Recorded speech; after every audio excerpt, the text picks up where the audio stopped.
აი მაგალითად სიტყვაზე ძალიან ხშირად გამიგია რომ აი პარლამენტის ადგილას რაკაი ეკლესია იდგა და როგორ დაანგრიეს ამ უღმერთოებმა და უნდა აშენდეს ისევ ხელახლა ის ეკლესია. ეს ეკლესია ამ ეკლესიას ერქვა რუსეთის რუსული სამხედრო ეკლესია ნეველის სახელობის. ალექსანდრე ნეველის სახელობის რუსული სამხედრო ეკლესია იყო. ეს იყო სიმბოლო, მე არაფერს არ ვამატებ, აი პირდაპირ. ეს იყო სიმბოლო რუსეთის მიერ კავკასიის დამორჩილების.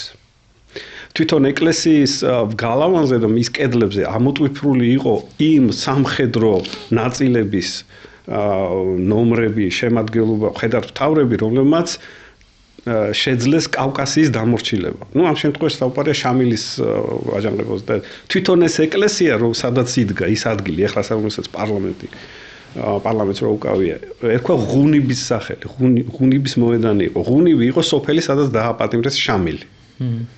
ანუ ყველა ეს ყველაფერი ამ ეკლესიის ეზოში ეწყობოდა სამხედრო აღლუმები. მან დასაფლავებდნენ თუ ვინმე დაიღუპებოდა დიდი მხედართმთავარი რუსი, რომელიც აქ მოღვაწეობდა. ანუ და თან იყო გაკეთებული ეს პირდაპირ ქაშვეთის მოპირდაპირე მხარეს, რომელსაც უზარმაზარი შენობა იყო, რომელსაც უნდა დაეჭრდილა პატარა ქაშვეთი. მიზან მიმართულად იყო და ესეთ იგივე ტიპის ტაძარი და ბათუმში მაგალითად და ქუთაისში. ესეთ ეკლესიებს კი აშენებდნენ.